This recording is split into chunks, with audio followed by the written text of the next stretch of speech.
Méditation du 27 juin, le plus grand des mystères. Et il faut avouer que le mystère de la piété est grand. Celui qui a été manifesté en chair, justifié en esprit, est apparu aux anges, a été prêché parmi les nations, a été cru dans le monde, a été élevé dans la gloire. 1 Timothée 3, le verset 16. Quel profond mystère! La raison humaine a de la peine à saisir la majesté du Christ, le ministère de la rédemption. Une croix d'ignominie a été dressée, des clous ont percé ses mains et ses pieds. Une épée a percé son côté jusqu'au cœur. Le prix de la rédemption a été payé pour la race humaine. La rédemption est un thème inépuisable, digne de notre contemplation attentive. Cela dépasse la compréhension de la pensée la plus profonde, de l'imagination la plus vive. Si Jésus était au milieu de nous aujourd'hui, il nous dirait ce qu'il a dit à ses disciples. « J'ai encore bien des choses à vous dire, mais elles sont maintenant au-dessus de votre portée. » Jean 16, verset 12. Dans la Bible synodale, Jésus désirait vivement ouvrir devant les esprits de ses disciples des vérités profondes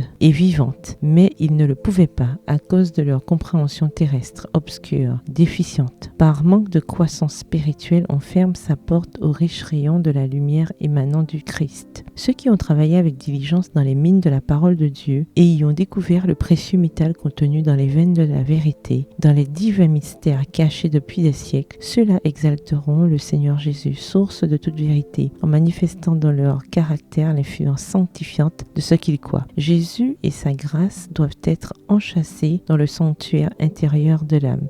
Alors il sera révélé par la parole, par la prière, par l'exhortation, par la présentation de la vérité sacrée. Extrait du livre Message choisi au volume 1 au chapitre 64, aux pages 470 à 473. Le mystère de la croix explique tous les autres. À la lumière du calvaire, les attributs de Dieu qui nous avaient remplis de crainte nous apparaîtront dans leur beauté. En Dieu, la miséricorde, la tendresse et l'amour paternel s'unissent à la sainteté, à la justice et à la puissance. Tout en contemplant la majesté de son trône, on voit mieux que jamais l'amour qui constitue son caractère et l'on comprend la valeur de ce titre affectueux. Notre Père. Extrait du livre La tragédie des siècles au chapitre 40 à la page 571. Bonne soirée et que l'Éternel vous bénisse.